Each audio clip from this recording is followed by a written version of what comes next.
Good morning, good evening. Welcome to this week's Fiberific Live Craft and Chat, where we craft and chat live.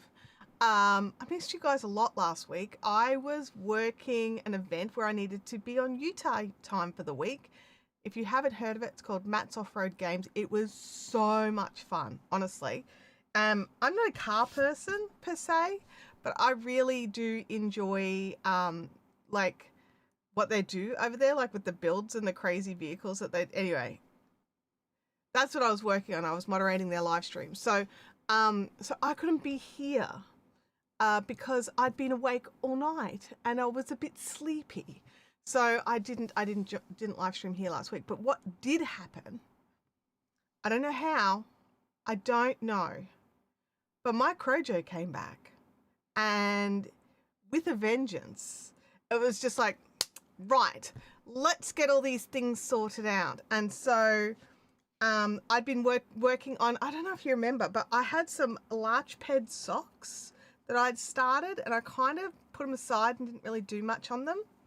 And then I saw that Laura Nelkin had actually put out another version of the pattern, which was a toe-up version, and I definitely prefer toe-up socks. So I went and grabbed the toe-up version of it. So instead of just having sort of barely past the cuff on one sock done, I'm now this far into two socks. And something else happened. So I'm this far now into two socks. I was already this far into two socks last week with a different shaped toe that I didn't like. So I actually just ripped it all back and found a new toe shape I liked and put a toe shape on it. So some of you know about this already, but basically the larch ped sock has just the standard sort of pointier toe. It's nothing too dramatic. I might even have one that I've frogged out. Is it still around? Oh yeah, here we go. So it's just a standard toe shape. It's nothing excessively pointy, but it's too pointy for the shape of my foot. So I wanted something more curved. So I went on the hunt and I found something more curved that I ended up with the same number of stitches, and I am so much happier with this curved toe than I am with a pointy toe. So so I pulled them back, redid them, then I had to pull one of the socks back again. Do you know why? Because for some miraculous reason, I don't know why, one of the socks had 4 more stitches in it. Absolutely could not for the life of me work out why I had done that. And so I had to pull this sock all the way back down to part of the grey, because the grey was where the increases were done, all the way back through here into the grey, picked the stitches up and kept going. So, oh, I've just gotten a no data message on YouTube. Are we live? Are we still live? I don't know, maybe, hopefully you guys just had some buffering. Not quite sure what's happened on my end. Probably did the increases on one sock rather than both. Well, no, it was bigger than like the other sock, so I kept increasing on one sock rather than both. So so one ended up with 68 stitches and one had 72 stitches. And so I was like, no, I will get that sorted. So I pulled it back and I fixed it, and now I'm back to here. And I've only got like a little bit of bath yarn, like that's it. And this bit here, that's the last of it. And then we're back into working from both ends of the ball. I've got like bits of grey left. You did get a buffer? Oh, that's good. Well, it's not good, but good that you're still here. I'm not sure why. Something happens with Ecamm, right? Like when we do these sort of talking head only shots, where it's like, oh, let's drop the signal down. Nothing too crazy is happening. And then YouTube goes, well, that's not enough data. But anyway, so there's still some little bits of the same grey left, and I've still got this toe. So I can still use all of those. So if I want to do, like, because I am concerned, I don't have 100 grams of this. But they are ankle socks. So I can always, you know, and on the inside of the, because it's got like a folded cuff, like it's a double thickness cuff. for the ankle sock. So in the original large pad, you did use a second color. So we're going to go with this one. So I don't know why that's doing that. Ecamm is not being my friend. I'm going to do a speed test here. Hang on a second. I did one before and it seemed fine, but let's just see if my system on this end is just being a bit naughty. And if we just need to hotspot to my phone. The upload is fine. I mean, the download is fine. And it's on and off. Yeah, some buffering. Yeah. Well, I'm seeing it drop out on my end. So that is me, you guys. That's not you. That's definitely coming from here. The upload speed is fine as well. So it's just being a buttock. So it's just literally Ecamm, the software, not sending enough data. So that's really frustrating. I wish they wouldn't do that. They're like, oh, it's variable data. It's so good. No, it's not. No, it is not. It is not good. So let's see if we can drop down to the hand shot and we'll see if that will stop it doing the thing. So we'll have a bit more happening in the screen. I do need to zoom that in a little, don't I? There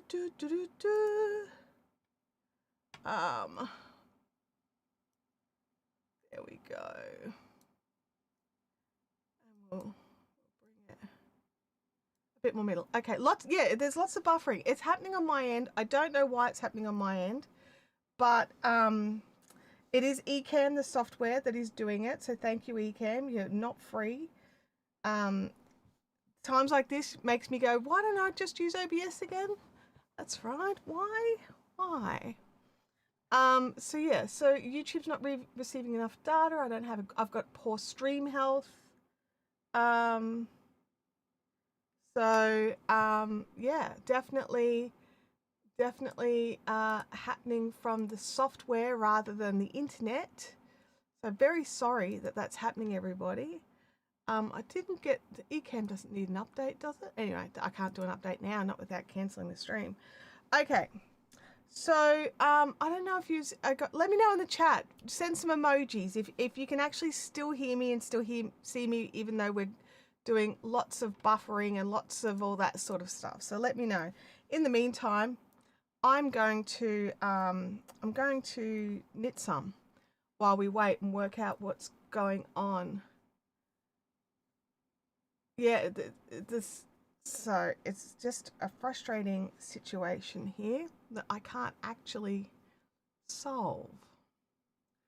Not while we're live, because it's actually the software sending a lower signal. YouTube's less stressed out now than it was. So let's have a look here. So yeah, we'll just keep going. As long as you guys can still hear me and can still see me, I can't solve the software issue while we are live.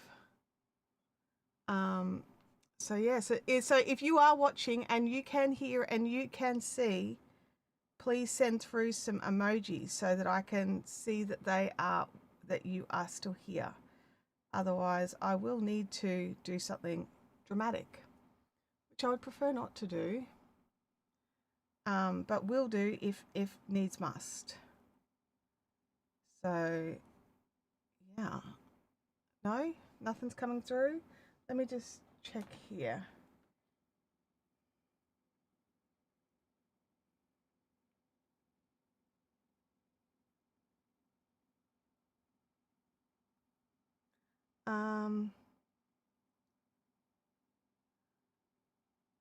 Yeah, Bianca says that she's loading all right. Leanne says she's got nothing. Kerry's getting something. So Kerry's getting, okay. So Leanne may need to do a refresh.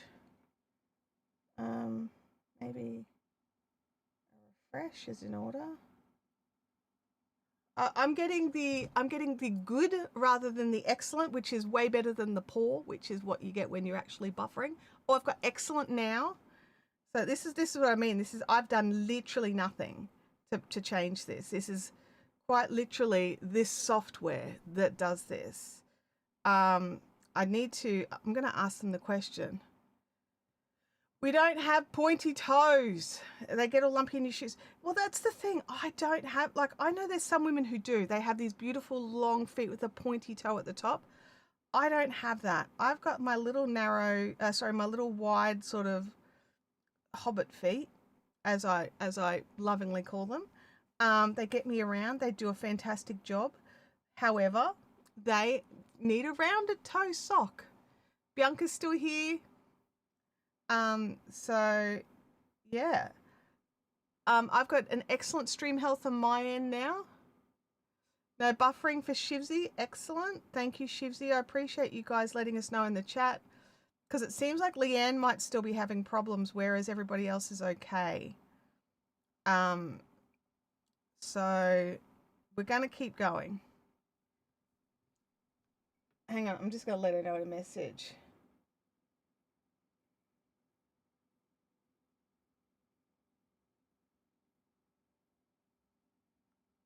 There we go. So yeah, so it is, just individual, like just like the tops, just like how I reshuffle the stitches so the tops fit me better now, which has reinvigorated and re-inspired me. You remember how I was working on the pink ranunculus and then forgot where I was up to and couldn't sort all that out? Well, that's the other thing I worked on last week. I'll show that to you shortly. I'll get around to this done. So I've worked out where I'm up to with that. I fixed up some bits and bobs, and that is going. I focus more on the socks because they were just so small and easy to have here in breaks. But I did take the time during my lunch breaks to sit down and work out what was going on with the ranunculus to fix that, because we are hopefully sometime soon getting into some cooler weather here. And so I would like to have my ranunculus all done. And I think I'm going to be like the Jenny King top is what sort of really got the crojo going again, because I love that top. I'm like looking for reasons to wear it. Just looking for reasons to have it on. It is comfortable. It is so nice. Yeah, I've got an excellent stream health for now. Who knows how long that will last for, honestly. So yes, it's definitely an issue that isn't. It's actually an Ecamm issue. It is not my internet issue. It is not anything else. It is Ecamm playing with this variable. Like, oh yeah, I can save you so much bit rate to send out to YouTube because you're not doing a heap, you're just talking on screen. And it's just like, dude, YouTube doesn't like anything less than this amount, and you're sending them like half of that. Anyway, that's not what you're here for. But yeah, so we've got the pink ranunculus on the go again, which inspires me to know that I'm going to be able to nearly finish off my stripy top, my stripy pride top in that beautiful yarn. Something I did do was Knit Picks are having like this rolling sale. Each day there seems to be something a bit different on sale. And yesterday on sale was the Brava worsted. Now, if you've been around here before, you guys know how much I love the Brava worsted. And I promised my brother Daniel a blanket as a late Christmas present. So he needed to let me know colours that he wanted a blanket in. And he gave me those colours and told me what he wants. And now I just need to make the blanket. So I ordered those colours yesterday in the 40% off for Brava. So that was absolutely awesome. But they also had like this yarn I hadn't heard of before. It was Cupro or Supro, Cupro, and a wool blend and merino and wool. I can't remember if it was wool or merino. You know, I had to look up what the Cupro was because I hadn't really heard of it. And like some people were like calling it vegan silk and blah blah blah blah blah. And basically it's utilizing cotton waste in a similar-ish way to bamboo fibers, so that they put it into a slurry of chemicals. They extrude it all out like they do with bamboo fibers. So I thought I'd give that a try and see how that goes. I just bought a few balls, enough to sort of make maybe a scarf or a beanie or something. I needed an extra couple of things to get the free shipping. So that's what it was, all right? I didn't have quite enough of the Brava to get free shipping, so I was like, I'll just toss in a couple of balls of this other stuff. Let me know in the chat if you've done that, just topped up your cart to score that free shipping. Leanne's back. Excellent. Kerry says, I joined the Truly Myrtle Wardrobe Toolbox to get more help with garment modifications. Fantastic. I'm really like, I know I've said this before, but I'm so happy now that I've worked out what, because I would make jumpers and tops and I would get my measurements and I would make them and I would get gauge and they would measure correctly to the size and the pattern and then I would put them on and they just would not sit properly. They wouldn't fit right. They just were uncomfortable and so I don't wear them. And now I understand why. And it's because humans are not circles and we need to work out our own individual shape and how many stitches need to go into which sections. And working from, you know, these patterns, especially these yoke-y kinds of patterns where it's very much not yoke, well, yoke patterns are notorious for it, but also just any kind of raglan, right, where you're working from the top down and then you are sort of splitting for sleeves and things like that, and then not having enough stitches in the sleeves has always been a problem. So now I know how to adjust for that. That has been an absolute game changer for me. Absolute game changer. Dolores, great to see you in the chat. It's been a hot minute. Bianca says she's already worn her Jenny King top 3 times. Yeah, me too. I love it. I love it. Dolores has also joined into the Truly Myrtle Wardrobe Toolbox to get more help with garment modifications. That is so awesome. That, like, I love that so much because, like, let me know in the chat, have you handmade things, gone to all the effort, and then it just doesn't fit right? Like, after all of that, just doesn't quite fit right. And then you're just like, well, what's the point even? Honestly, what's the point of even making something, going to all the effort? We all know it's not cheaper to hand make it.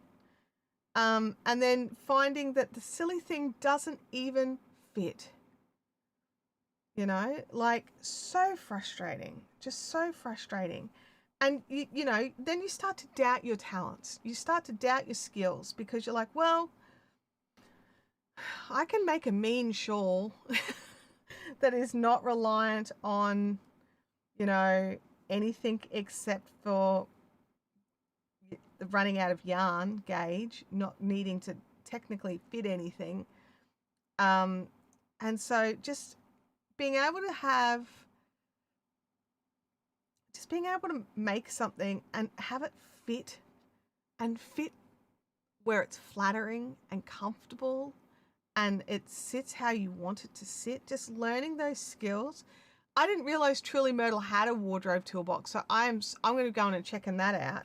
I mean, I've been sort of nutting out the things that I like myself, but like, I don't, by no means have I mastered this skill. I'm just realizing the importance of it. All this time I thought it was just me and just, I can't do this. I mustn't be good at garments. I just won't make garments. You know, my gauge must just be wrong somehow, even though I'm measuring it, it seems to be right. I really did put it down to my skills. So having this now where I've realized it's not my skills. It is my body. My body is weird. And, you know, it is not the standard shape, but like, whose is really? Dolores says, I've been guilty of lurking a few times in and out during lives, and watching a few replays. Dolores says that the toolbox is only open for a week, so if you're interested, take a look sooner rather than later. Thank you, Dolores, for that heads up. I will absolutely have a look sooner rather than later. I'm actually just going to open up a tab now and put it in there. So it is the Truly Myrtle Truly Myrtle wardrobe toolbox. Let me just open that up. Oh wow.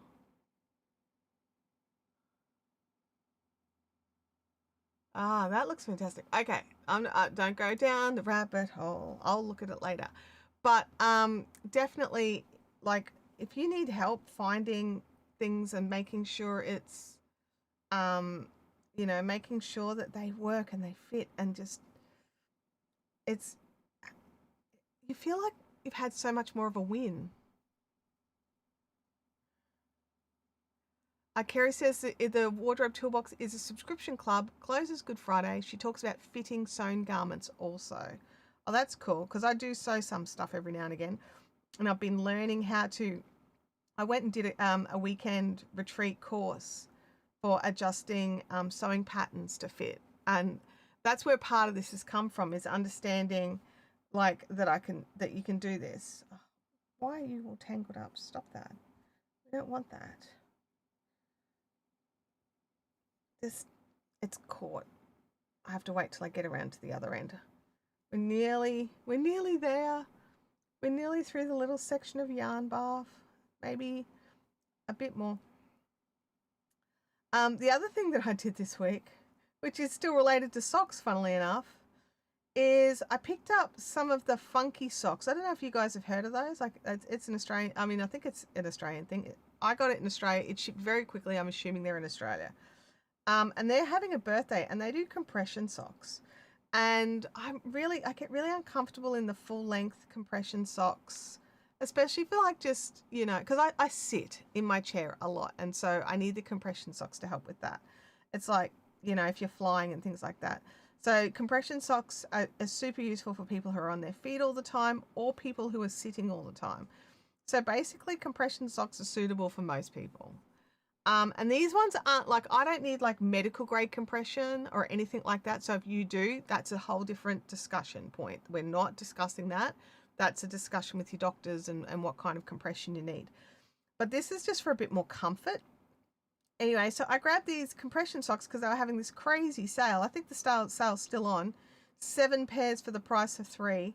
And they've got the cutest and funnest patterns. Like, yeah, you get plain black and plain white as well, but also super cute and fun patterns.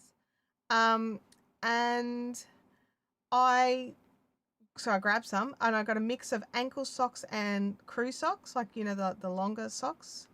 And because I've got a pile of the knee-high ones already, I wanted something shorter to wear, like, in summer, like, yeah, you want a little bit of support on your feet, but you also don't want to turn into a puddle of steaming sweat from the, being so hot. So being able to have the best of both worlds on that has actually been really nice. So I've worn them now. I'm in my 3rd day of wearing them. What, have I got ankles on today? Yeah, I got ankles on again today. And I just really noticed that, like, my feet are a lot less fatigued, like, at night. So, I don't have an affiliate or anything like that. It's just an interesting thing. Interesting. Sometimes we have to go with the interesting things. Oh, I require a sip of my coffee. Have you got Beveragino?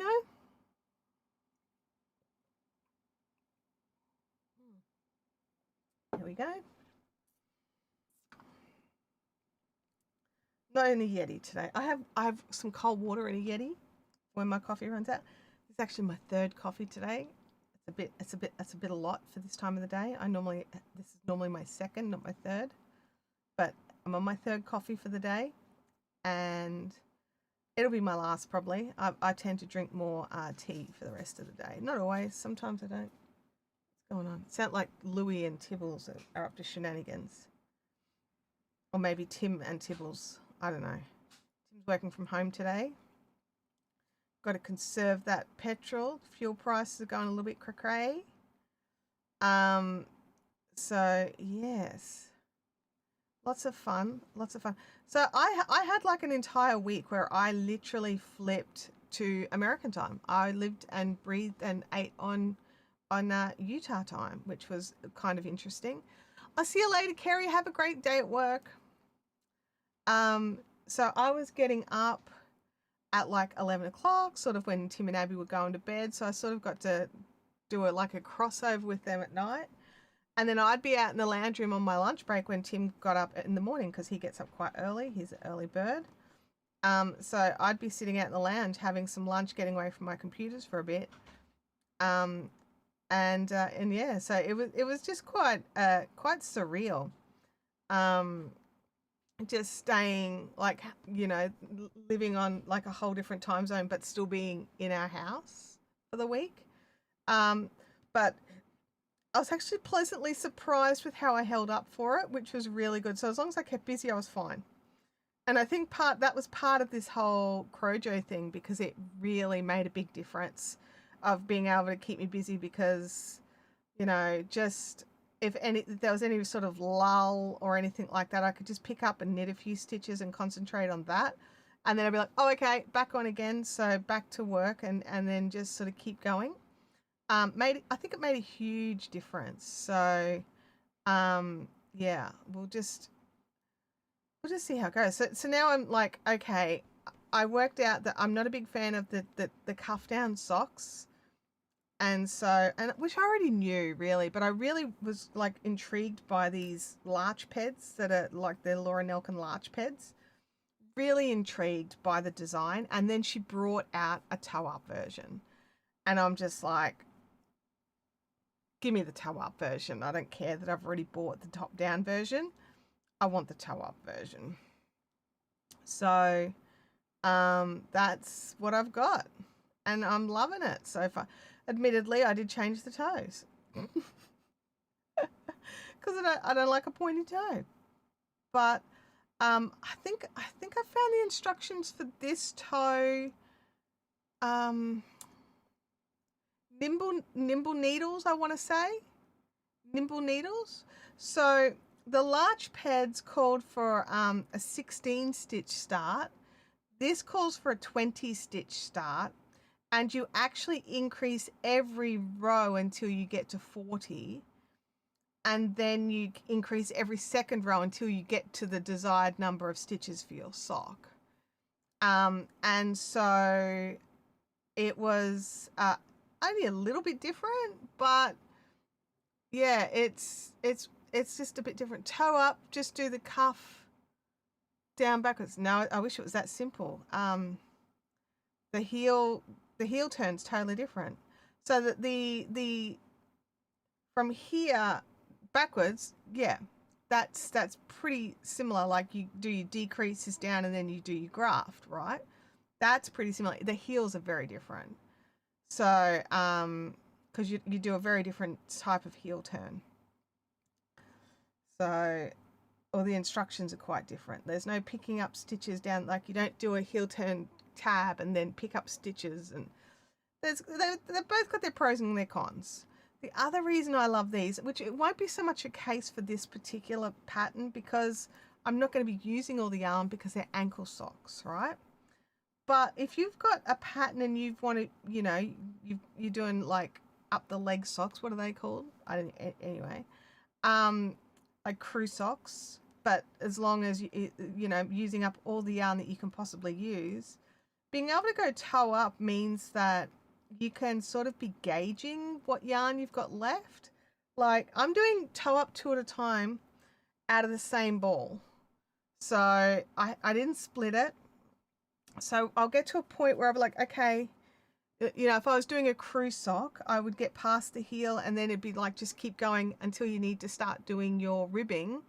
And then you'd be like trying to just work out how much yarn you need for the ribbing and then sort of just keep going until you get to that point. But yeah, definitely an advantage in top being able to try them on as you go as well to make sure they actually fit.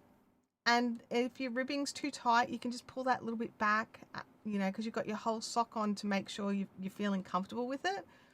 I don't know. It's sort of like the top-down garment structure. There's nothing wrong with doing your garments in pieces or bottoms up or side to side or anything. There's nothing wrong with a top-down sock. There's absolutely nothing. But you are also allowed to have a personal preference of which one you like better. I would actually hazard a guess that there's probably more patterns for top-down socks, but I think toe-ups are catching up. So yeah, so with the toe-up, you don't need to graft, you don't need to pick up stitches for your heel turn on your gussets. So you know, there's some advantages. There's some advantages. I don't know how I don't know if it was the smartest thing to work from one ball, just because of the whole twisting of the yarn and the yarn keeps getting wrapped around itself and things like that. I spend a fair amount of time unwrapping things and unrolling things. It's probably a clever thing to do after you've finished each round or something, just to make sure they're not done up, but I tend to keep going until it's like, hey, what's wrong with this? Oh, right, they're just totally snarled up against each other. Righto, let's fix that. But yeah, it's if you've got a solution, please let me know. Inologic's still getting a little bit of snow where he is, a little dusting, but spring is trying. Oh, our autumn is trying. But we're going to get a top of 33 here today, which, you know, that's going to be quite humid as well. So I'll finish this section and I'll quickly check the weather app and tell you the weather report for sunny Bethania. Okay, weather. It is currently 27.9 and feels like 30.6. We are aiming to a top of 33, feels like 34. And it's not going to cool down overnight enough for me to not sleep with the air conditioning on. 33 is stinky. I agree. And it's going to get warmer. So, yes. So I put the air cons on this morning. My husband's like, do we really need those? And I'm like, it's going to get to a top of 33. Would you like to work in that? And he's like, oh, yeah, okay. So, yes. It gets a bit gross. It gets a bit humid. A bit stuffy. We don't get a ton of breeze sometimes. Like the other day, we got the most divine breeze. And then it started raining, so we had to shut the windows. Like, so annoying. You're just like, oh, come on. That breeze out there is delicious. But the breeze was bringing in the rain into the house, onto the furniture. So that's 0 stars. Do not recommend.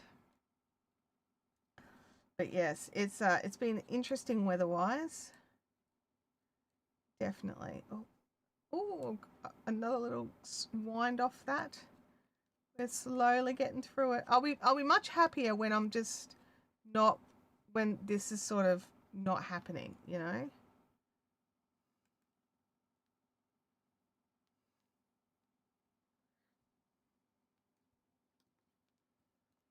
And I was sort of like, do I just need to buy some more like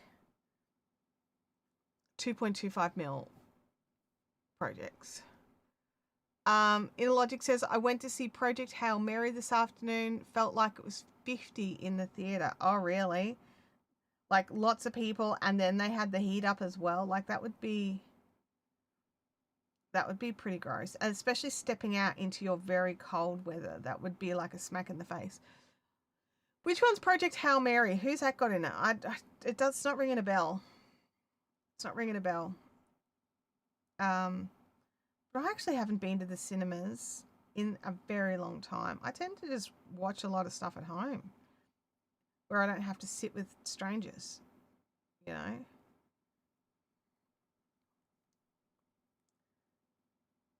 I'm patient. I can wait for them to hit a streaming service.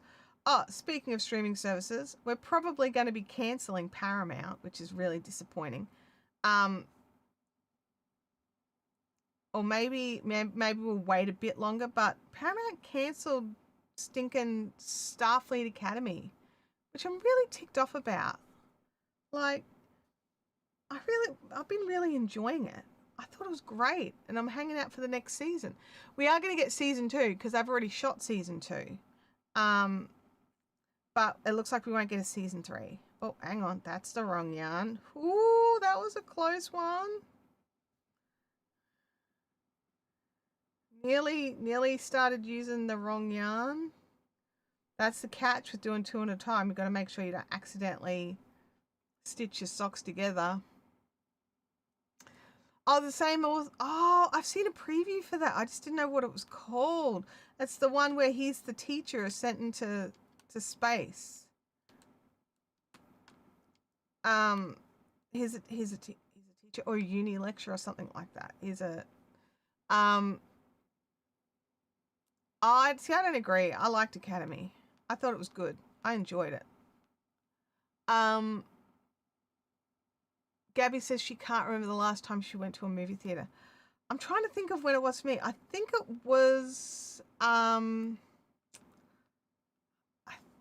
it was Guardians of the Galaxy Volume 3, I want to say. I could be wrong.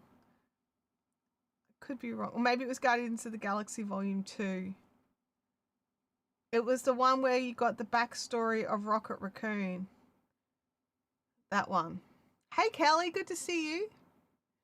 Holly says she's looking forward to seeing Project Hail Mary. I love the book. I saw about 15 minutes of the movie at Comic-Con, and what I saw looked really good. Oh, that's cool. I love that. And I definitely want to go and see it because I do get frustrated. Like, look, I love Star Trek. I love Harry Potter. I love, these. I love Marvel movies. I love DC movies. But what I'm really missing at the moment is the sort of movies that aren't part of, like, reboots. You know what I mean? Like, Guardians of the Galaxy Volume 3. Where's the next character? There's a bazillion characters. Where's the next character? You know what I mean? Like, so I definitely want to go and see a movie that has been created as a standalone story, and give that its flowers. The movie glosses over a lot in the book, but the movie was a maze. Oh, that's good. Because I do get frustrated with that. Like, I did not like the Wheel of Time series. Like, I thought visually it was beautiful. They cast it well. But then they were jumping around the book series, something fierce. And it was just so annoying because I'm like an avid fan of the book series. Do the audio book and then watch the movie. Okay. All right. Because I don't have any premise. So will I be disappointed if I do it that way? Because sometimes I like to go in blind so I can just enjoy the movie for what it was. Because I do get ticked off. Like Starship Troopers. Do you guys remember that really lame, awful movie? I read the original book. I'd read it years earlier. It was a war story. It was not a spoof of any shape, fashion, or form. It was a hardcore space war story. And when I saw it, I was like, oh, yeah, cool. And then all that was the same were character names and the descriptions of the aliens. That was it. So I was so disappointed. There was another one, Puppet Masters, again, another Heinlein book. I don't approve of all the Heinlein books. I just want to put that out there, but I do enjoy quite a few of them. I haven't read any in years, but I used to read a lot of them. And again, a phenomenal story. When it was made into a movie, all that was the same was the name of the movie and the shape of the spaceship. That was it. So I get really ticked when they just buy the rights so that they can take liberties. Like, sure, you want the directors to be able to put their own vision on it, but if their own vision in no way aligns with the original story, why on earth? Why bother? Seriously. Why bother? Just leave the book alone. is how I feel about it. So, but if you can get the sort of, like, I also understand there's limitations, right? But there's a difference between limitations and totally ignoring the plot to make your own thing. That ticks me off. That's just like, they've just utilized this person's name so they could get the funding. Like, look, I'm going to make a movie using this particular author's works. This author was, I don't know whether or not Hannah was popular or not. I enjoyed it. And you know, this author's works, like, he was prolific, I can tell you that much. And like, had like, the things I liked more of his sort of, he did a lot of like teen writing, like Space Family Stone and stuff like that. Loved those so much. I ugly cried during parts of the book. Oh no. Oh, I don't know if I want a book that's going to potentially make me cry. Bad enough that shows that shouldn't make me cry make me cry. Oh, man. But yeah, I'll definitely check it out. I've actually got some audiobook credits I need to use up, so I will definitely use up one on that. It's the same title, Project Hail Mary, same title for the book. Just to double check. Happy Tears. Well, you can't happy tears, ugly cries. Can you? I don't know. Ugly cries I always think is really devastatingly you can happy tear ugly cries. Okay. All right. I'll definitely have to keep an ear out for it. Okay. You two are terrible, by the way, with the ugly tear happy cries. Terrible, I tell you. But yeah, so I definitely want to check. I'll definitely check that one out. I've got a spare credit. I think I've got 2 credits sitting right there waiting for me to choose what I'm going to do with them. There we go. So that's what I can do with one of them. I can get that. So I haven't listened to a new audiobook that was not a non-fiction thing in some time. Other than the books that I listen to go to sleep, which is actually the same series of books over and over and over again. Listen to it this week so we can talk about it next week. But what if what if we do spoilers and we accidentally do spoilers? I don't want to do spoilers for people who want to see the movie. Is it even out in Australia yet? I don't even know. I'll have to look it up. I'll try. That's right. Don't tell me when it's likely to happen, because you're right. It will spoil it for me. I'll be like watching out for it. Definitely do the audiobook. Okay, I will definitely do the audiobook for sure. And then I'll be back next week to be like, oh my god, you definitely need to do the audiobooks. I can do the audiobook sooner than I'll probably likely go and see it. I'll probably wait to see it on a streaming service. Like, I'll be really honest, I'm not a big cinema. I used to go to the cinema like every week. Like back in the 90s, I used to go at least a couple of times a month. Especially like when there was lots of movies out, I would go and see them all. But now not so much. I mean, I've got other options now. So I still get to watch the shows. I still get to do the things. What was I watching yesterday? I had something on.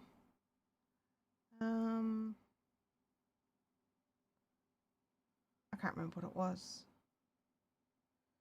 I flipped through a couple of things yesterday. I watched a Brokenwood mystery because I love Brokenwood mysteries. I watched some YouTubes because I always watch the YouTubes. There was something I watched. Might not have been yesterday.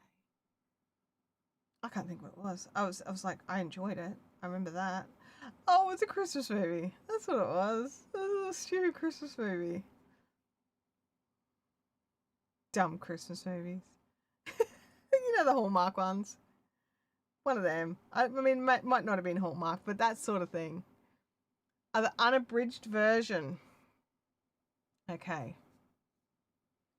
I'll definitely look out for the unabridged version. Hang on. I'll do it right now, otherwise I'll forget. What am I looking for? Audible. And it is Discover. Now, what is it called? Project Hail Mary. Project Hail Mary. So the 16-hour by Andy Weir. I'm just double checking that nothing's on my screen. So like this one, that's the one I'm going for. It's got what's his face on there. That's it? Okay. Buy with 1 credit. Boom. Confirm. Done. I'll start listening to that later on.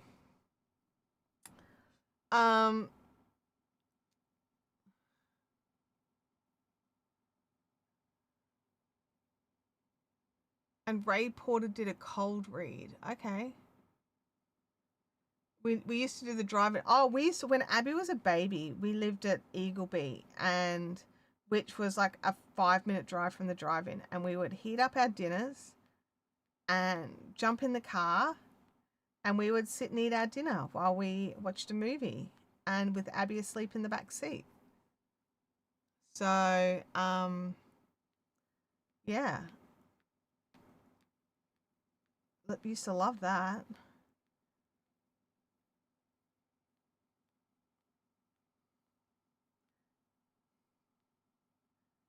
I'm like, what's going on here with the yarn? It's pulling, but it's stuck on my own hand. I could remedy that. Not going to. Not right this second. Not until now. And now.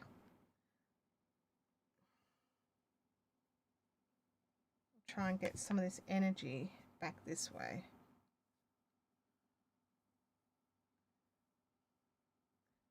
Because it's been twisting, we've got some energy in the yarn. I mean, it's not necessarily a bad thing. It's a sock, you know. It won't kill us to have a little bit of energy in a sock yarn.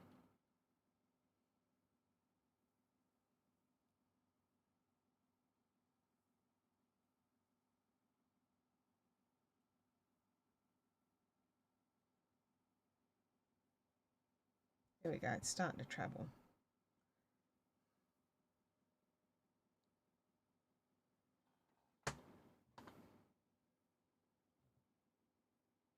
There we go. That's a bit more even now. Okay.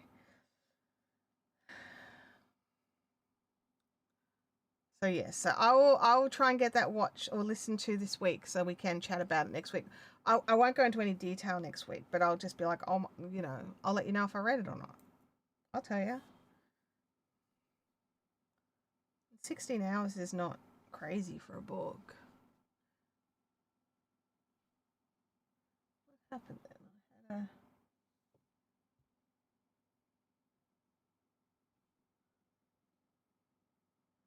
I had a... Oh, nothing. Okay. Oh, yeah. I've got my iPad here for my socks, even though I'm kind of just at a roundy until you get to, where am I?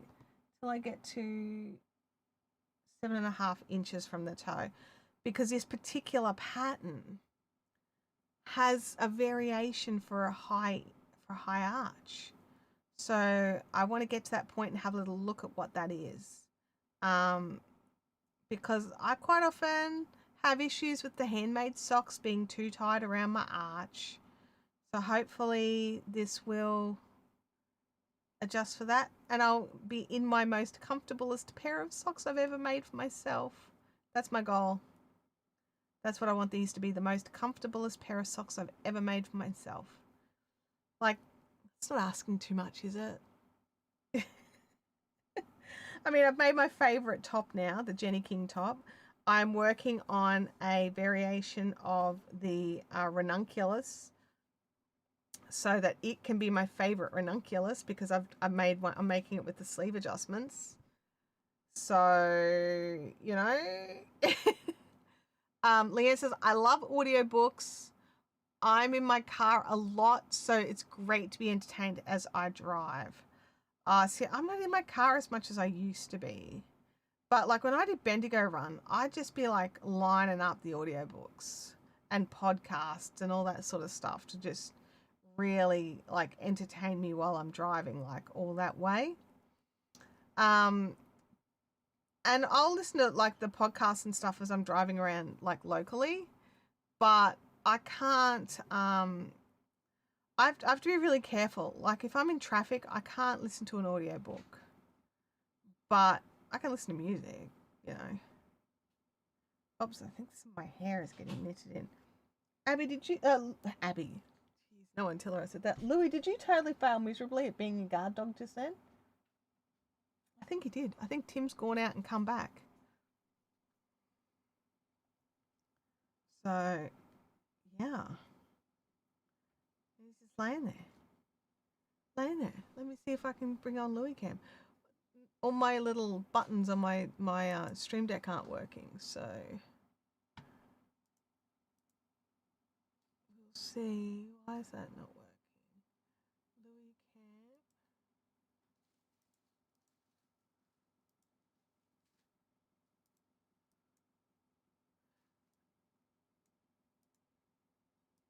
Come on.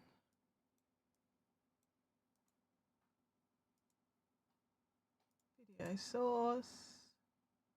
Oh, it's not picked up my. Oh, okay, we just can't have Louis Cam, you guys. I'm sorry. It's not picked it up for whatever reason.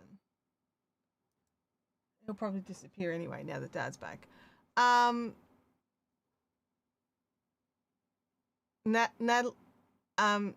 Nata T Power. I love that. Bianca sent me an audiobook and I had to sit in the dark by myself with my eyes closed to listen. It was good. Oh, wow. Okay.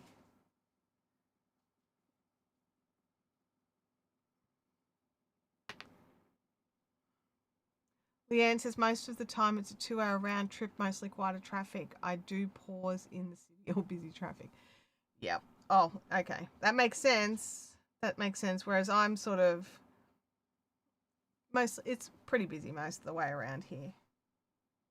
I don't really get any lead time into the busier areas.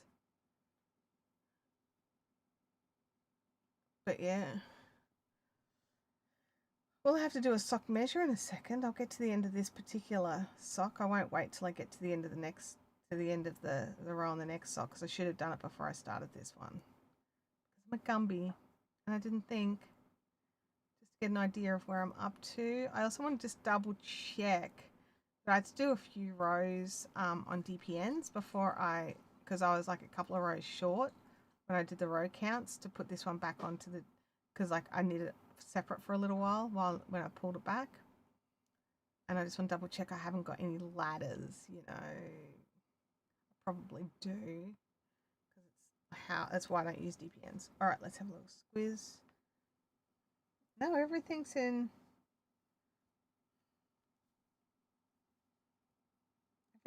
pretty good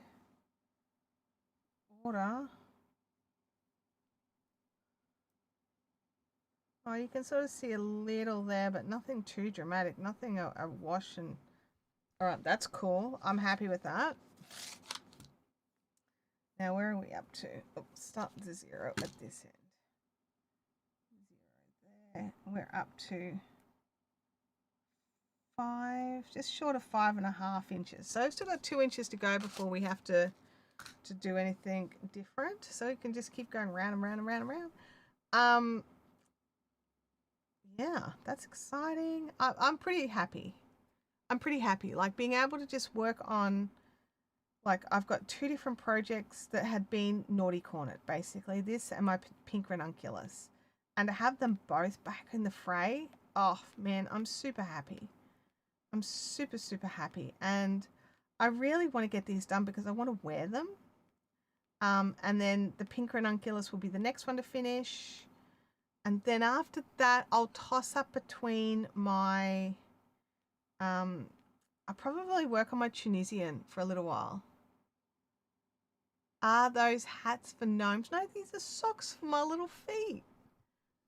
A little size 7 feet. So yeah, so then after this, I will be working on probably my Whisper Mooney Tunisian cardigan thing.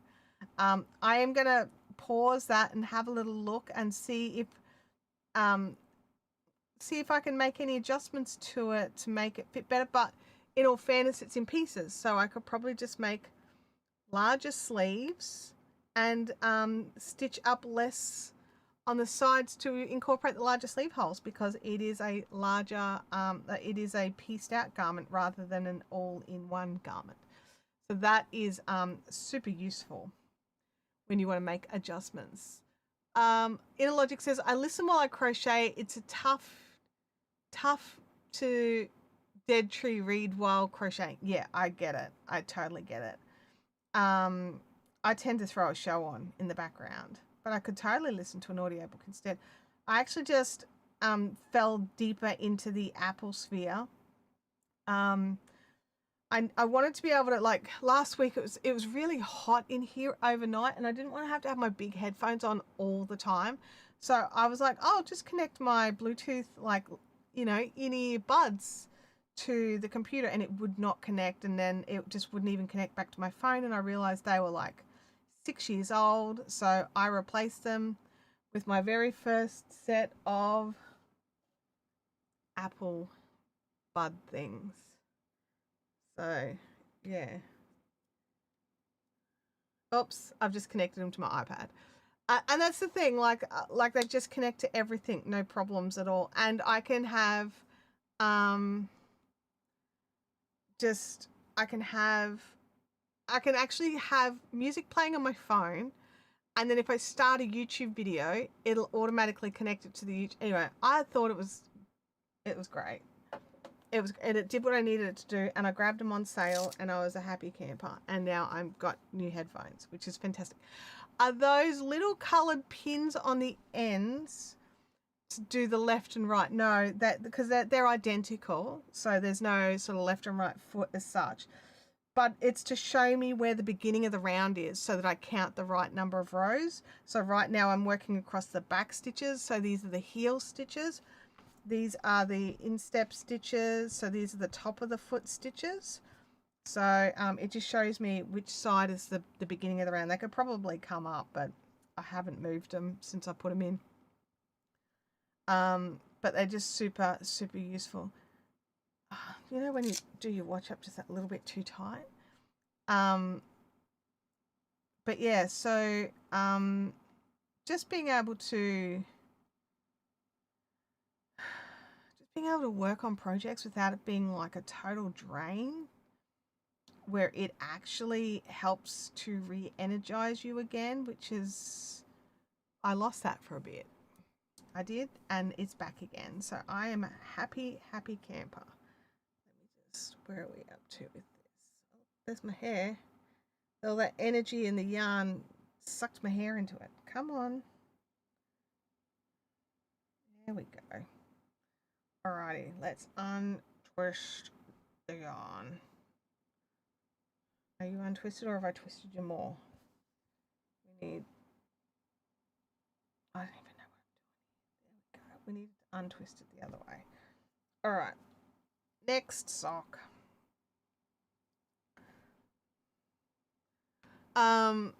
You've been binge watched Peaky Blinders. I actually haven't watched Peaky Blinders yet. Has anyone seen the new Mary Bennett series thing or movie or whatever it is? I've been catching little snippets, just, when they play little bits and bobs. And that looks a bit interesting. So I definitely want to give that a try. I think it's interesting like some of the cast that they've got for it. I think it's pretty fun.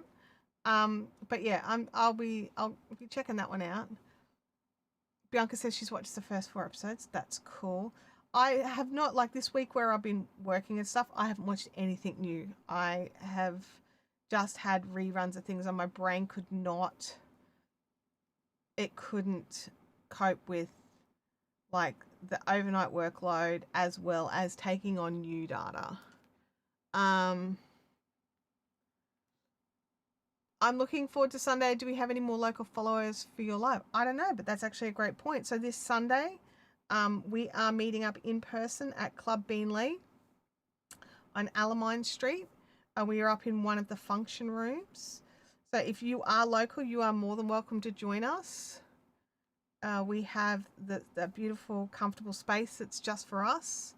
And we just order our own stuff that so we spend our own money, make our own food decisions, what have you. And we're there from like 10 till 5 nearly. Like, I think we leave at like 4:45 or something like that. You can pop in and out. You don't have to be there all that time. I will totally be there all that time. But you don't have to be. And if you are local to the Brisbane-ish, Gold Coast-ish region, then definitely come and say hi. Bianca says, it's not bad. The first ep is basically a quick retelling of parts of Pride and Prejudice from the point of view of Mary Bennet. Well, I sort of figured that was where a lot of it was going to be, like a POV of Mary from some of the stuff that we've already seen. So I'll be very curious to see how that one goes.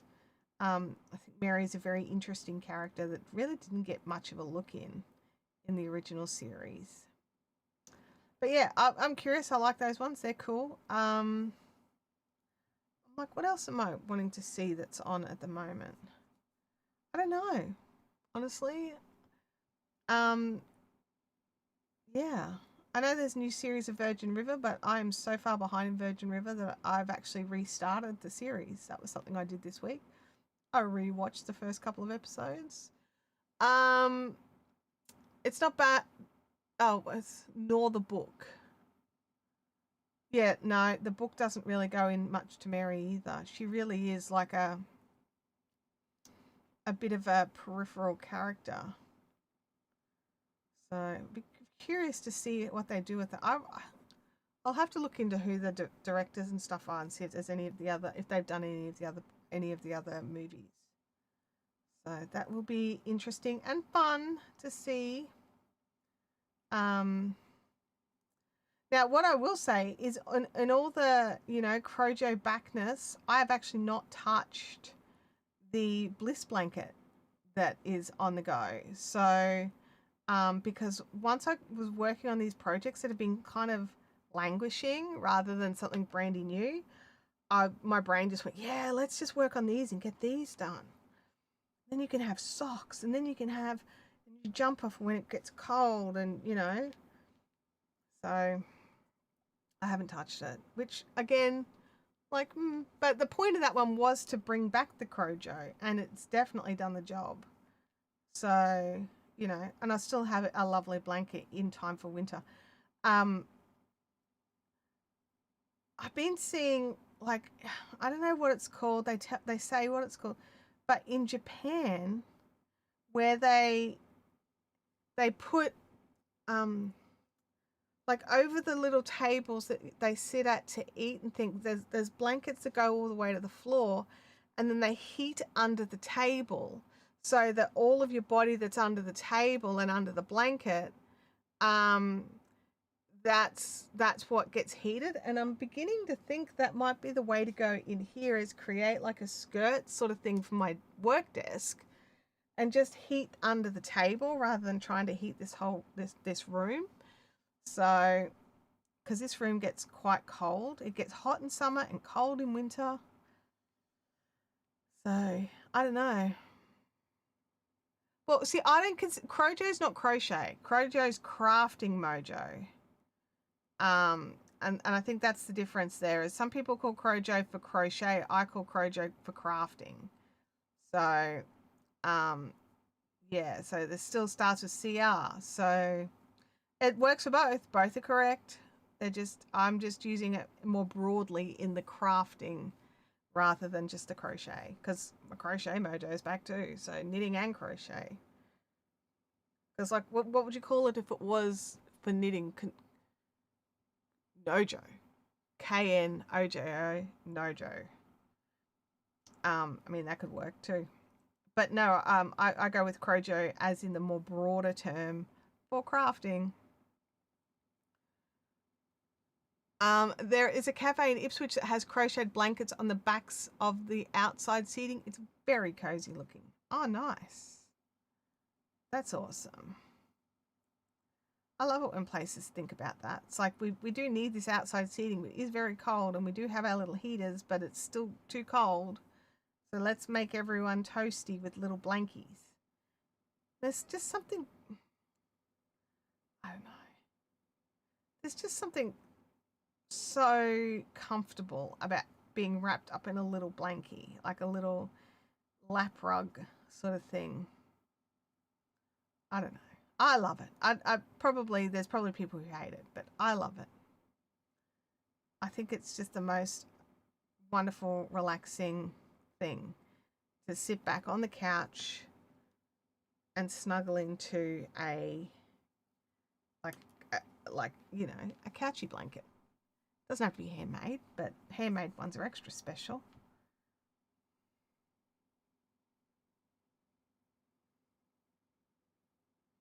Handmade is extra special. So how are you all going? Are you all working on your projects and getting all your things done? Inner Logic says it's cozy under my wool corner to corner. Oh, I bet that thing would be toasty. So toasty. It's close to the answer as well. Maybe she provided them. It makes the area usable when it's colder. Yeah, absolutely. It sounds like a lovely idea.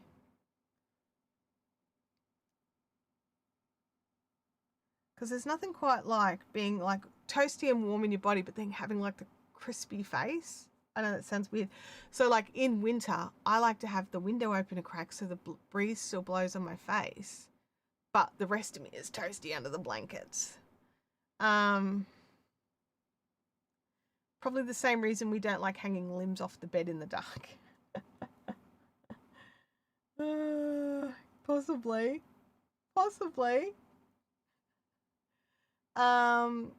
Holly, that's fantastic. Holly has Kitchener stitched.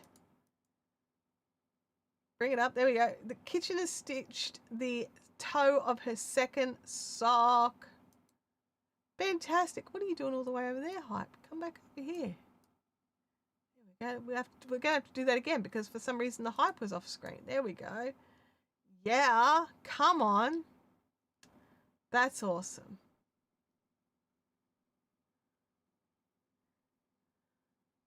So that was the toe of the second sock. So is that both pair done now?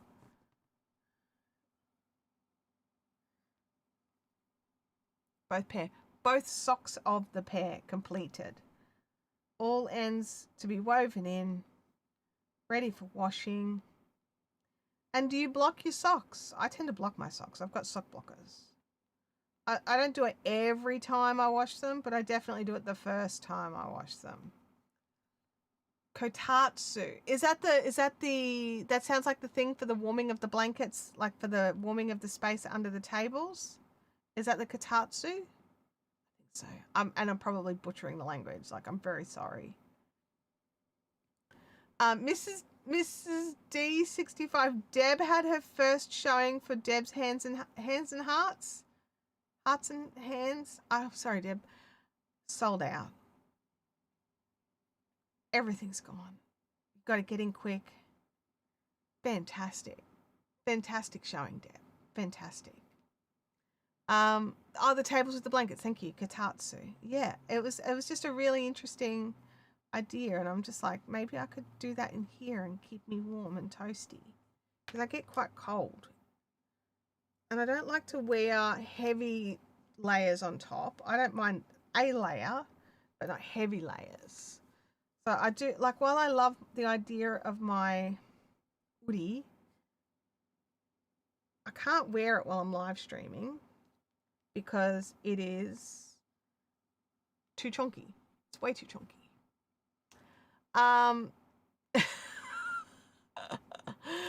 Regretting my life choice of agreeing to knit a scarf for a friend in 5-ply. It's my hand spun merino silk, so it's lovely, but it is boring. Oh, I can see that. I could see why that would be too much. Oh, yeah, I can see that. Oh my gosh. These socks are going to be so cute.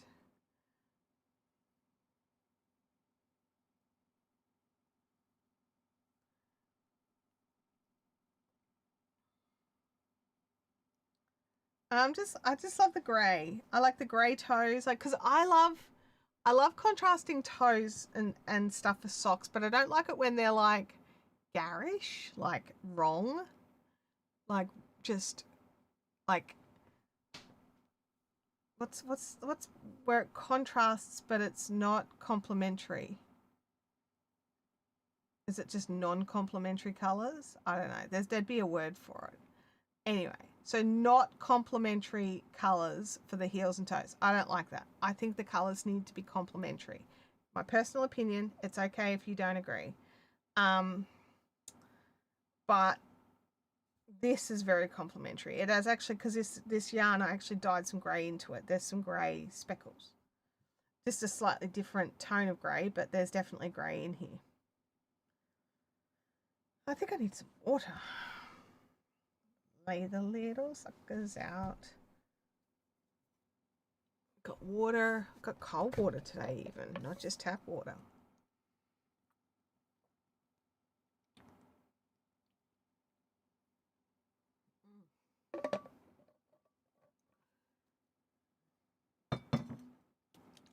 Yummy.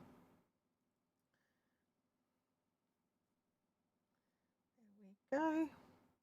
Deb's Facebook page, order only, no stock at this time. Because she's sold out. I'm just so chuffed. So chuffed for you, Deb. I think it's awesome. But you totally should check it out. Next week, I'll have my, because I managed to order some of Deb's bags. I got in just before she sold out. Next week, I'll have some bags to be able to show and share on stream. And so I'll be able to show you and so you can see what some of the different designs. She's got tons of different designs. So I'll be able to have yarn in them, and probably by this time next week I will have shoved projects in there and maybe even started something new just to have it in the bag or whatever. I don't know. That'll be a good excuse to start a new project. Just like, look, but I've got these beautiful project bags. They need projects. All my beautiful project bags need projects. They can't just sit languishing empty. I need projects for all my Emma bags, and I need projects for all my Deb bags now. So that's going to be the reason why I start new projects. It will be because the project bags are lonely. My project bag was lonely. It needed a project. Oh, dumbest reason to start a project ever. But that's what I'm going with.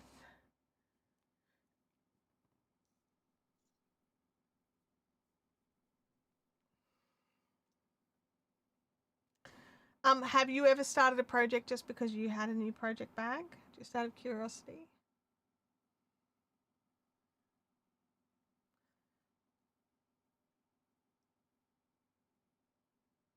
What about you, Louie? Have you started a new project just because you got a new project bag? I don't know why this thing's the bags don't feel fulfilled. That's right, because they're not fulfilled unless they have a project in them. So I have got 3 of Deb's bags coming. They're 3 different designs totally. And yeah, that's gonna be my thing. No, but I love that reason. It's a good reason, right? Like you've got a custom, beautifully made, handmade project bag. I don't count like, you know, if you're using a shopping bag or something like that, whatever. That's just a bag because you had a project. But if you've got a special project bag, needs a project. Needs a project. Oh, I'm nearly, there we go. I'm up to that's it. I think once I'm past this round of this sock, this is going to be a really energized round. Then I'll be into the ball. I'm out of the yarn bath. I'm out of the yarn bath. Nearly, not quite, nearly. Don't get too excited, Chantel. Don't get too excited. We're nearly out of the yarn bath. Once we're out of the yarn bath here, which is just this last little bit of highly energized yarn, get to the end of this round of the socks, and then I might work on something else briefly. What do you think? What do you think I should work on next after I put the socks down, now that I'm out of the yarn bath zone?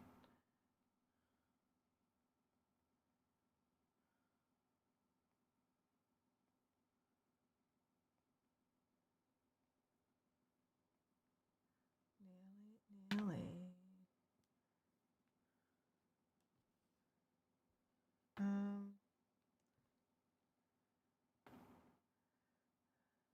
Alrighty. There we go.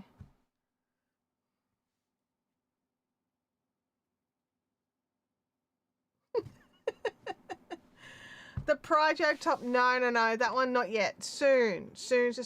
I've got to start the next sleeve, and that's going to be like a bit of a pain setting the yarn up. But I did pull it out and look at what needs to be done next. So that one's ready to go, but not just yet. So there's this one. Then maybe we could do some crochet. I got some yarn. How many squares did we get? 1, 2, 3, 4. I've got 4 squares so far. How many did we say we needed? Oh, I love these socks. This is my own hand-dyed yarn. I'm a bit passionate about that one. Did we say I need 20 or 24? 24? 20, I don't know. 4x5. Okay, so yeah, okay. So 20.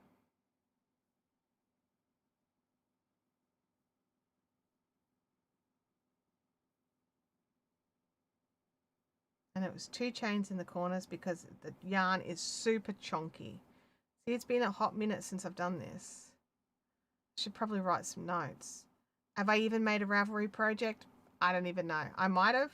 I don't know. I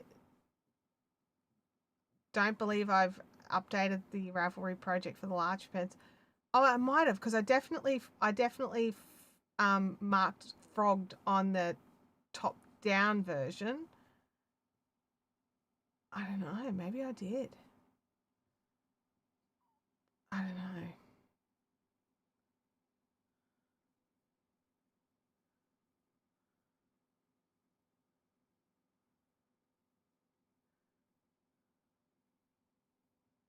Get a square done. Oh yeah, it was 4 times 5 because I was so excited because I've already done a row. 1, 2, 3, 4. Yeah. And I think this is the second ball. The second ball of the colorway.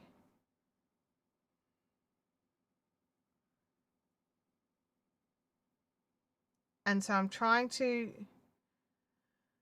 really hard to not be precious about where I join the colors on this. I just want it to be a go, go, go. Use all of the yarn. Don't be too precious about, but I'm joining pink to yellow because it's only right at that one stitch that it's the issue. And it doesn't really stand out that much in the long run. So yeah.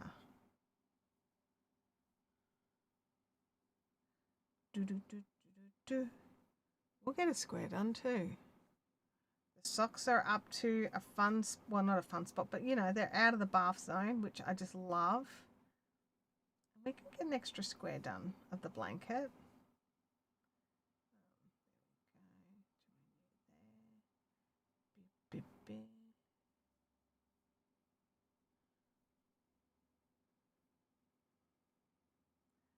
Oh, Leanne, which is that fibrific link for? Let me just click on it and see what it is. Oh yeah. Oh, look at this. I have. Ha ha ha. Ha ha ha. Okay. Oh, look at that. I do need to adjust the photo of those toe up large peds because I am not. They were the toes before I went with the rounded version and didn't like it. And was just, I tried them on and I was just like, look, I know they'll do the stretchy, roundy thing, but they just, I don't know. These are comfy. And so I did the whole thing where, you remember last time we did the whole don't pull out the other one yet, make another version of it and see if you like it and then compare them. I did that and compared the two toes. And I was just like, yeah, man, this toe is way better. It's totally way better.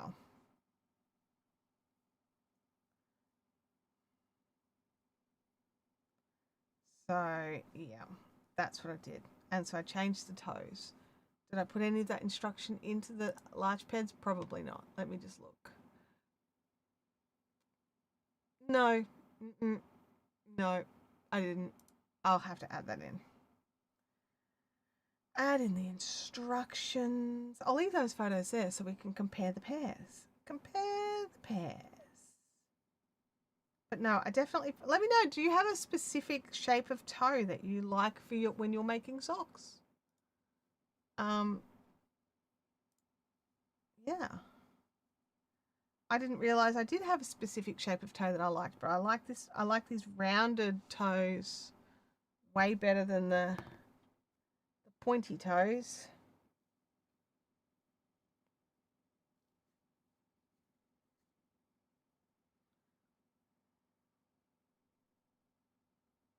And like they come out to the same size sock. It's not like it's making a narrower sock or anything like that. They come out to the same size of sock.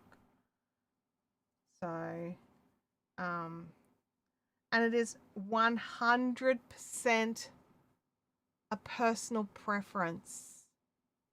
100% personal preference. Like, if you like the pointier toe and it sits better on your foot, then make the pointier toe. It's one of those things where it's just like it's your garment, it's your thing to sit on your body. You get to decide how you want it to fit. So, like that's the thing. You get to decide.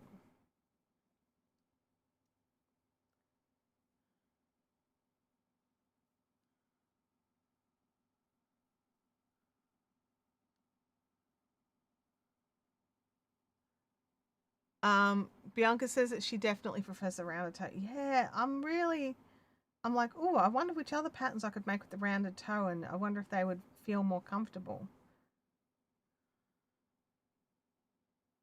And I'll be really curious to see these instructions. I've not read ahead, but the instructions of what we do for a high arch, just to see if that will make a difference as well. Like, I'm really curious about that.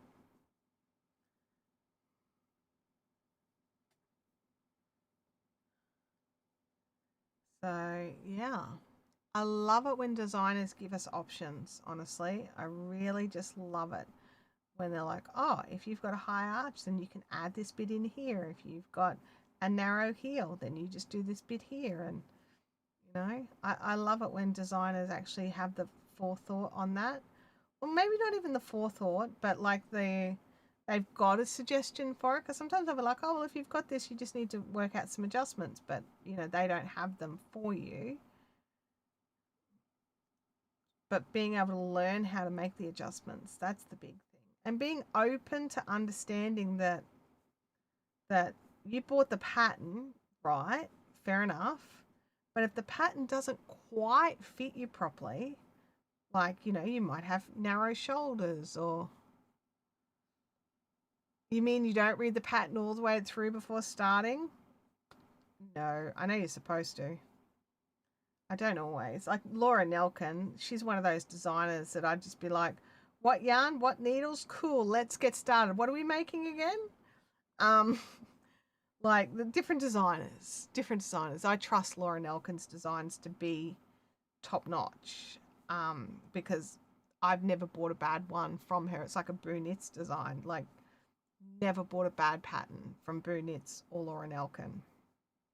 So, I haven't read the instructions, but also they're optional instructions. So I'm going to try the socks on and work out, do I even need the additional arch support, like the additional arch option? Like, I probably will, but I haven't 100% decided yet.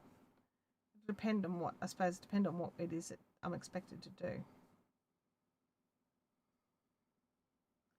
But the Nimble Knits instructions for the round toes was fantastic, and I learnt a new increase. So in here, this was where's the camera? There we go. In there, that was the make one left, make one right increases. So on both sides, make one left, make one right. Okay. Looks nice. Love it. No issues, right? But this guy here, let me just lift you up. He has a variation on knit front and back, and then there's a variation for the other end. It's a interesting kind of knit front and back option. It's like the matching pair, and I'd never seen it before. And I mean, you may have seen it, but I hadn't seen it, and I thought that was super cool. So I actually learned something new as well. Nimble Needles, is that his name? What did I say? Maybe I didn't say Nimble Needles. But yeah, his instructions for that are really good. So yeah. But it was like a what did he call it? It was a slip knit, no, slip and then you knit it, and then you knit the I don't know how to describe it, and I've only got really fine yarn available to show, but anyway, it was way easier than make one left and make one right in a 4-ply yarn. And I don't feel like the pattern is bad. Like, it's a little different, but not by much. It still sits really nicely for a sock. So I'm chuffed with it. I'll be using it a lot. A lot.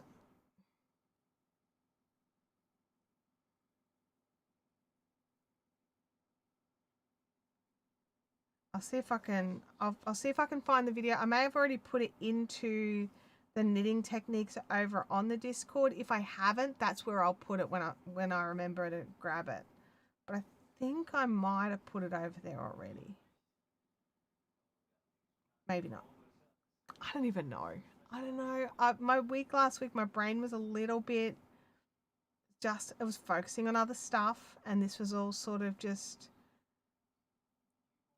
do this for enjoyment is what it was. You know what? That's I think that's where all this has come from. Last week was like my work is all digital, all at this desk, 8 hours a day.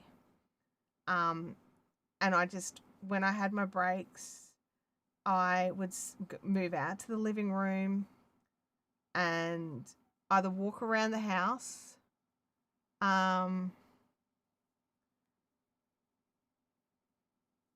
which I also did, just to try and just move around a little bit. But also just sit on the couch and knit, which is why the projects got picked back up again, I think. And it wasn't even like, oh, I should knit now. It was like I was sitting there, it was like 3 in the morning, 4 in the morning. And like, I need to do something to keep awake. What will I do so I don't accidentally fall asleep? Oh, well, what I could do is, while I've got some time, is I could sit down and work out what I've done wrong with this. And so I started with the pink ranunculus. And then I was like, I should do these socks. Are you saying you needed an analog? I did need an analog. I hate that, but yes, I did. I needed an analog. I needed an analog brake. Um, how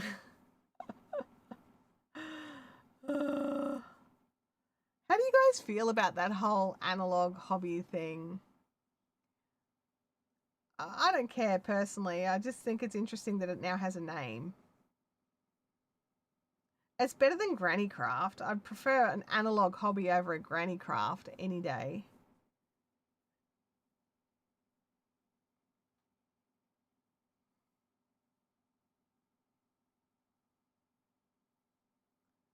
Talia's laughing. Troublemaker.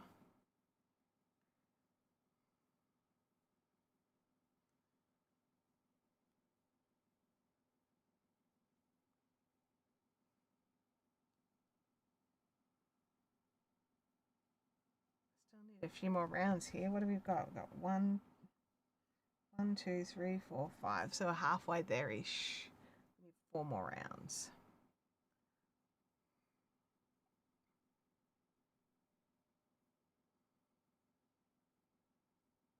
We'll get there. If it would be okay if we didn't know that they say it as a derogatory term. I don't know if the analog crafts thing is said as a derogatory term. I don't think it is. I think there's like a whole movement about the analog craft. So not just yarn crafting, but like a lot of different things that don't require digital input.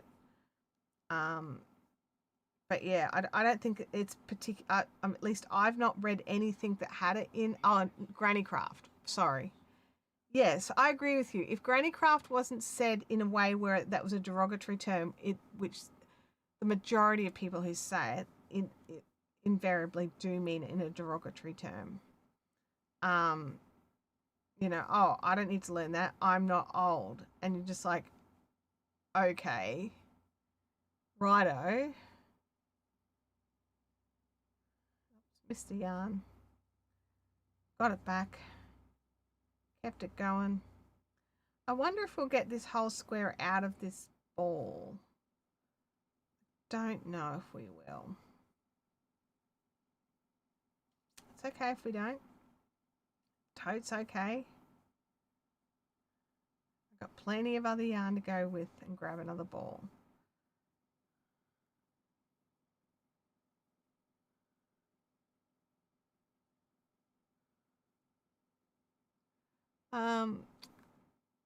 There's a woman who started a cross-stitch business and was talking about how she was doing this new thing in an old hobby. She was talking about making sweary and subversive patterns.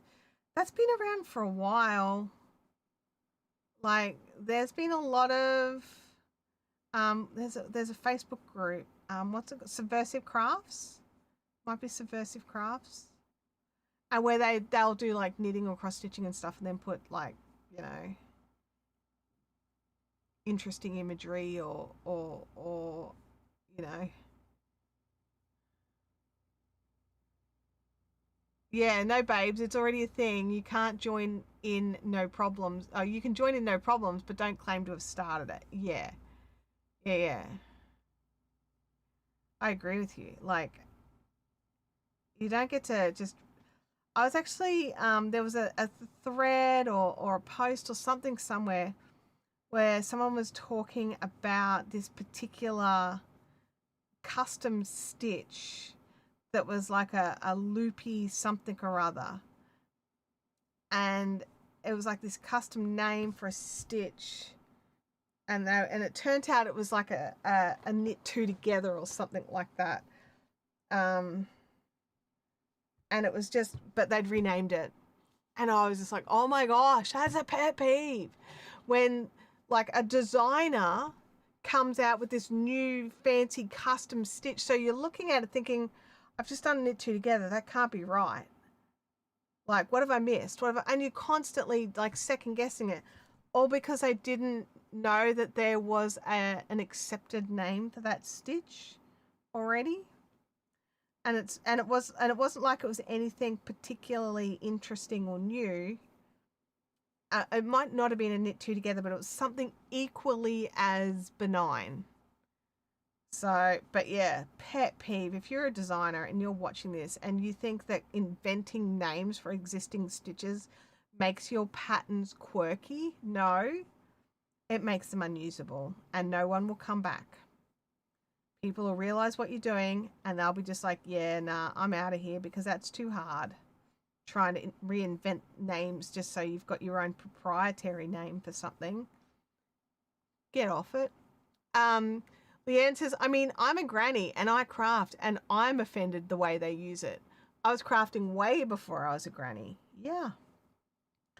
Like, I'm not a granny and I've been crafting a really long time and I'll probably be crafting a bit more before I am a granny. And, you know, just get your hand off it. Is just like, my brain can't cope with these like derogatory terms for like an industry that's a multi-billion-dollar industry. Like, I'm sorry you don't like it. I suppose it's like all those people that poo-pooed all over YouTube for years, like not calling it a real job, blah blah blah blah.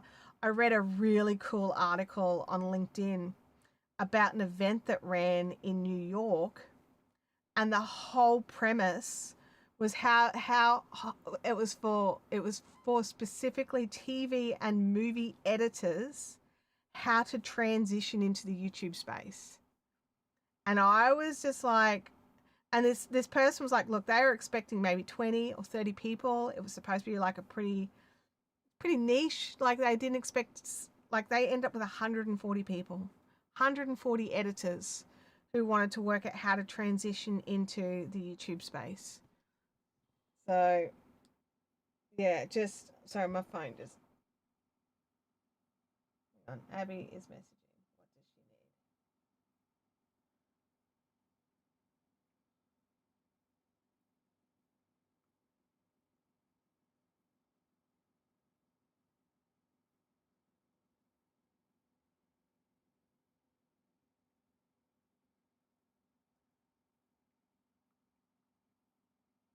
Hang on, she's trying to buy a ticket and she's had a code emailed to me. Sorry, guys, it's a mum thing. She's at work.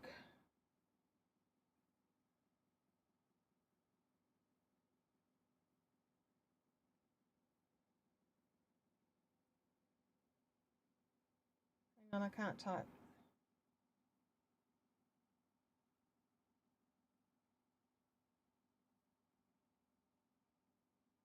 There you go. Sorry.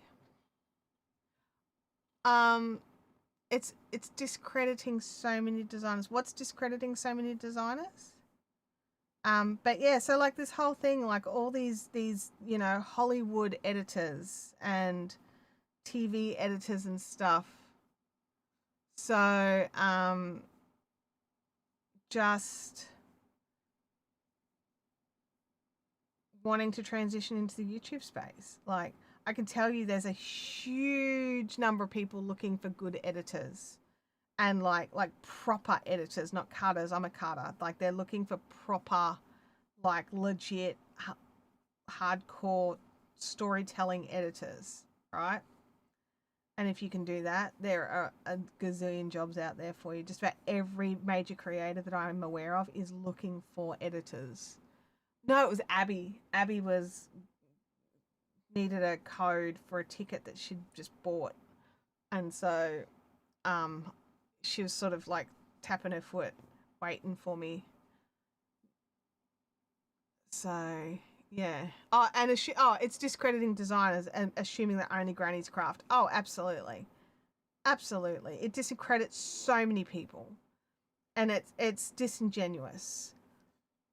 It's just people who are like sad that they don't know how to do something in this industry. That's all it is. It's people who are like disappointed that they haven't taken the time to learn a skill.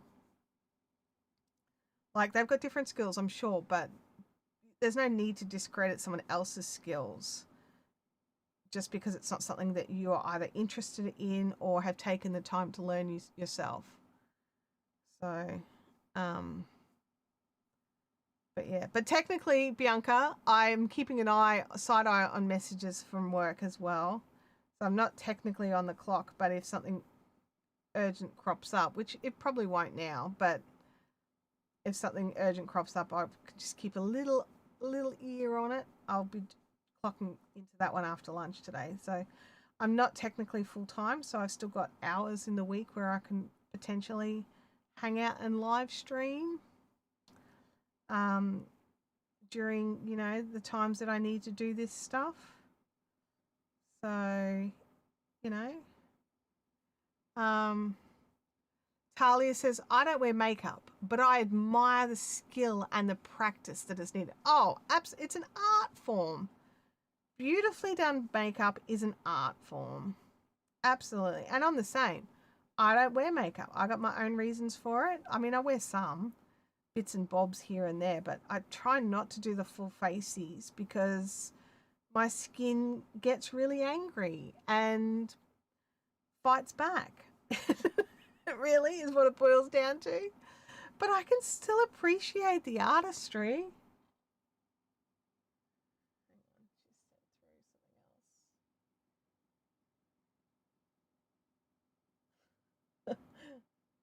Oh, she got her ticket. That's good. Good job.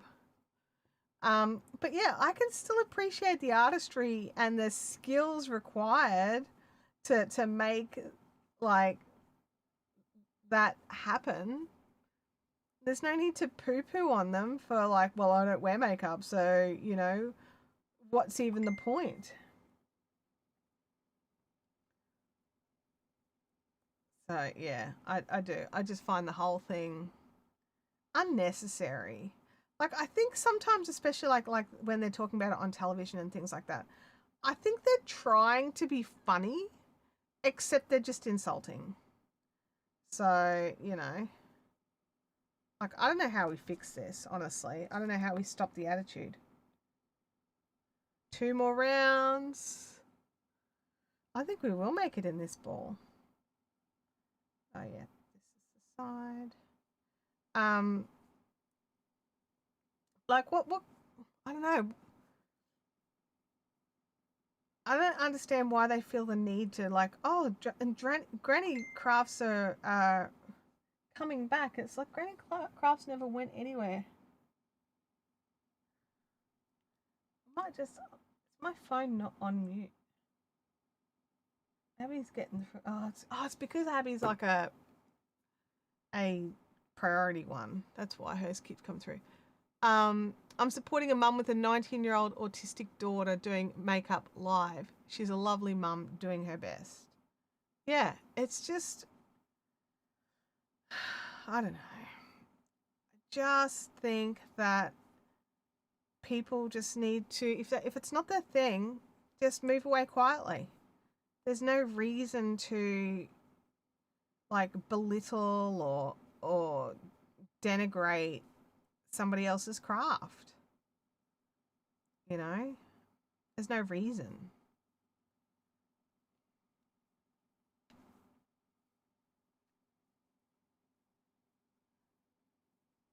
We're going to get there. We're going to make it.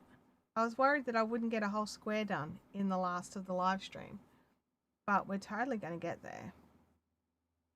If I just keep the pace up, if I just keep this pace, I can get there.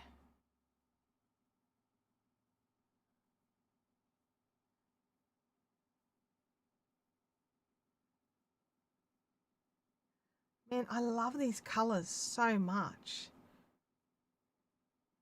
Hang on, that's not exactly centered. Let me see if I can fix that up.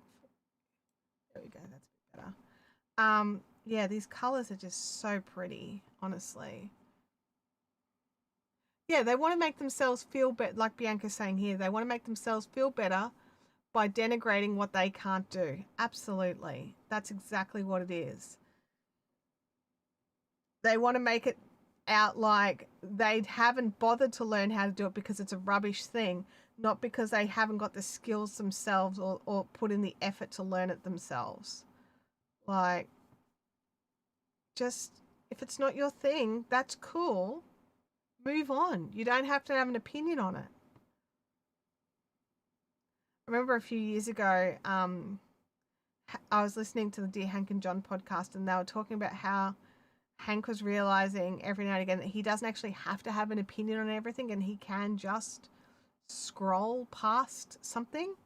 And every now and again, I'll be like writing a reply to some random post somewhere, and I'll be like, you know what? I don't actually have to put my opinion here, and just delete and scroll. And that sometimes is just the way to go. Delete your message and scroll on by. Don't even engage. I love this bright yellow, like I don't like yellow, okay? Like, let's start there. Yellow's not my favorite color. But there are instances where yellow is the right color. Do you know what I mean? This is the right color for this bright, bold yellow against these pinks and oranges. It's the right color choice. I just love it. I love how it feels, honestly. I really just love how it feels. It feels so soft and light, and just it's glorious to work with. If you're wondering what it is the Panda Bliss 10-ply cotton acrylic. I believe this is the tulip colorway, but I love it. I just think it's just such a joy to work with, honestly. So beautiful. Leanne says, I need to learn that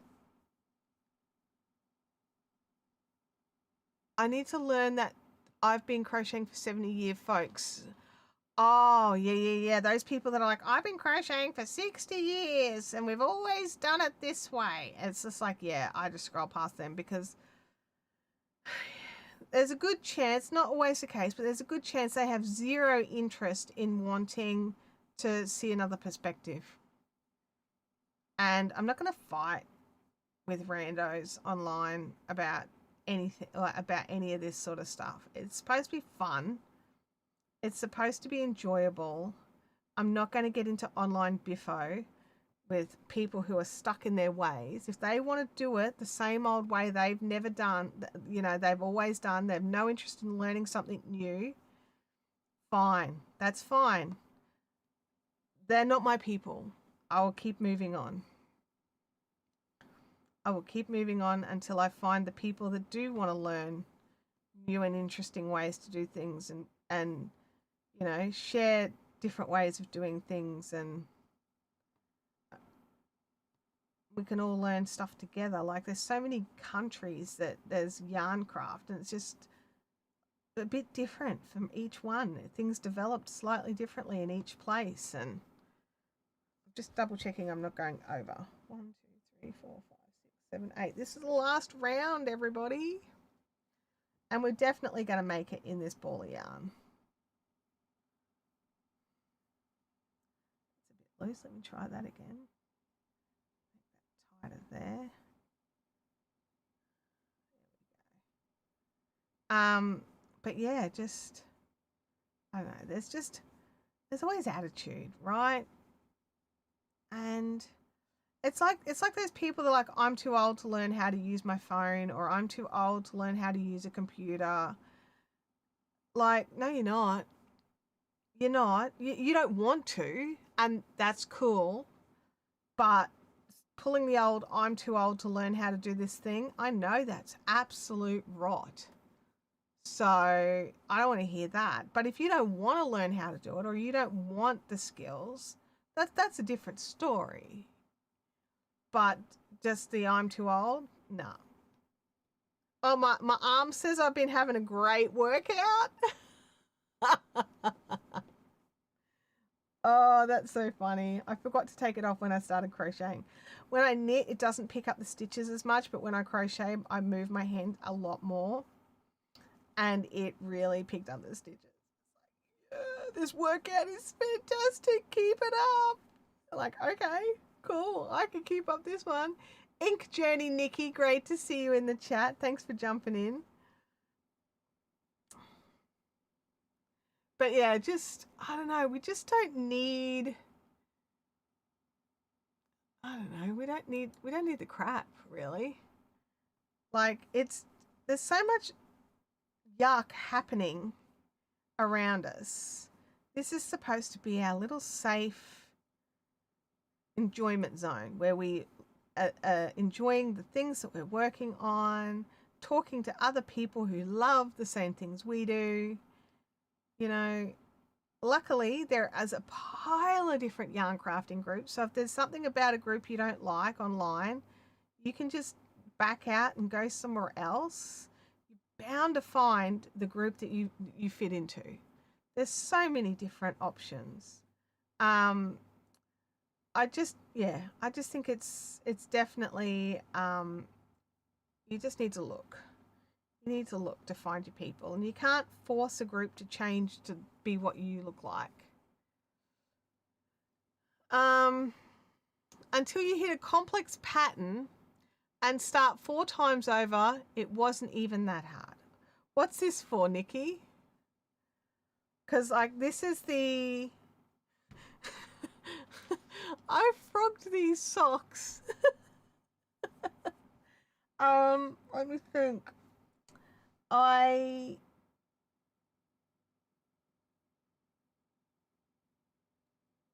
I think 3 times. Three three times for both of them and a fourth time on one. Oh, life being hard right now and knitting being the safe place. I get it now, except for when you hit a complex pattern and you have to keep doing it and it wasn't even that hard. I get it now. Thank you, Nikki. Context is key. But yeah, not hard. But my brain kept screwing. I ended up with one sock that was 4 stitches bigger. Had to pull it back. I don't know how. I don't know how. Oh, Talia, agreed. Absolutely agreed. Agreed. Yeah. And there's some groups where it's like they like to lord it over other people and blah, blah, blah, blah, blah. No, I'm out. Bye bye. I've started like there's like I've got some litmus tests for which groups I just back straight out of now. I don't have the time or the energy to deal with, anything hateful, anything awful. Like, I want to see beautiful makes. I don't care about anything else. I want to see the beautiful makes. What are you making? And, like, and not be a douche. It's that simple. Um, Bianca said, I did that with a brioche shawl. I had to restart that sucker so many times, I think 6 times, until I put a lifeline in it in which I never made another mistake. Of course. Isn't that always the way, though? That's always the way. The second you're like, right, I'm going to screw this up yet again. I did that with my high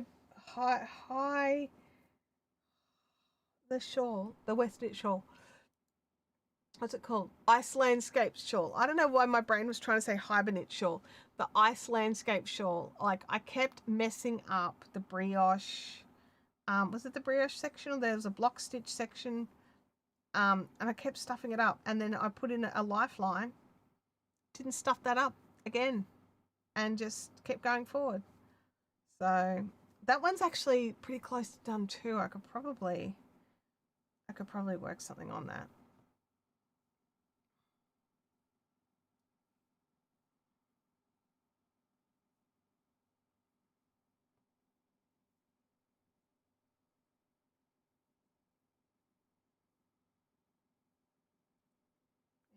There we go. Oh, we're nearly at the end of the round.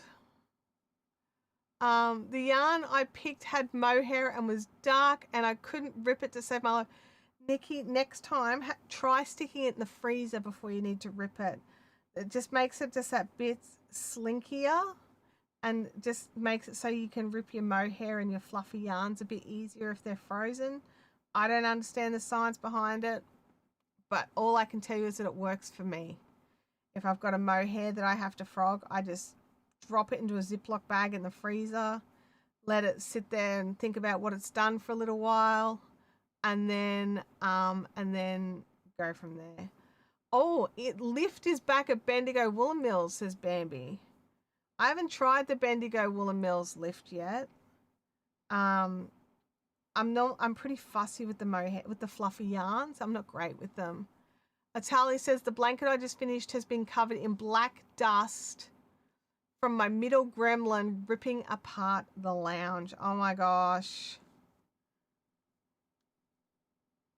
Oh, ribbing, not ripping. Sorry. You couldn't rib it to save your life. I understand. Sorry, yes. Did I read that wrong? Yeah, I did. I read it wrong. Sorry about that.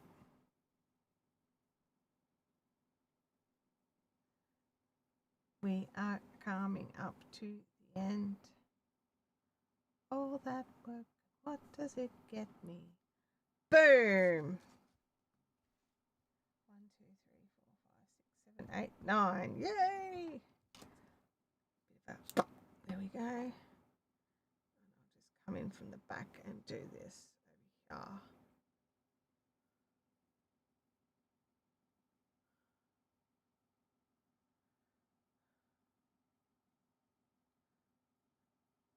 There we go. We got another square done.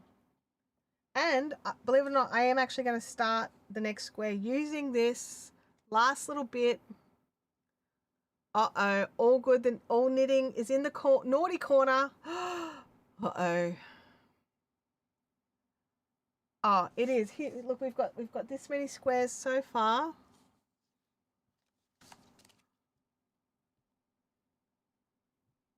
So we've got 5 squares. So we've got a row and a bit. It feels so nice, honestly. It just feels divine. I'm going to zoom out a little bit. We don't need to be this close now. Oh, there we go. It just feels... I can't wait for it to be a blanket, you know what I mean? Like, until I can actually wear it. Have it on my lap. I'm actually like, I was a bit like, oh, I'd never be able to wear this. I actually think I might be able to. Like, softness wise, absolutely. It's 61% cotton and 39%, yeah, 39% acrylic. And that's a pretty high acrylic content for clothing. But I think I'd be tempted. I'd be tempted to try something, you know? I'd be tempted. I don't know what though. It's very chunky. Like, I'm working with a 6mm hook. Very chunky.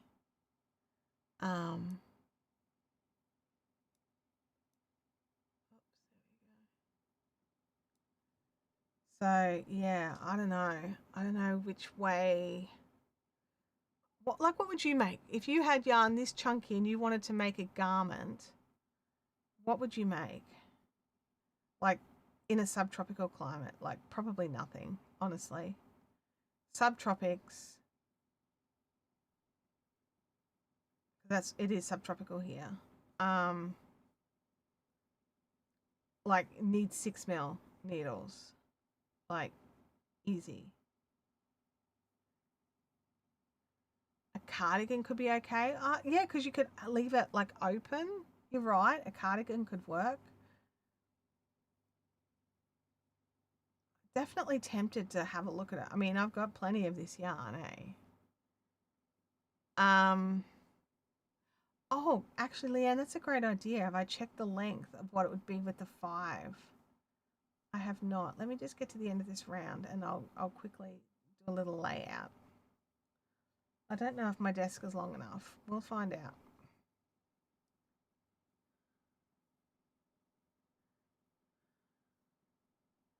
All right, we've got our first little there. Okay, let's move this aside. Have a sip of my coffee.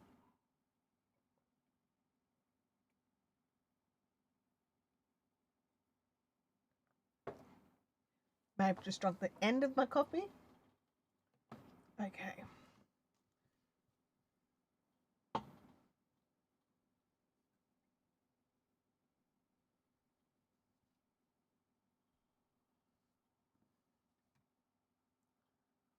Okay, so there will be, like, it's got to be joined. I haven't decided exactly which join, but look at how nicely this sort of sits up. Let me just, can I bring this down? Like, this just sits together so beautifully. This stitch definition on this yarn is just lovely, honestly. All right, let's have a little squizzy squiz. I can probably,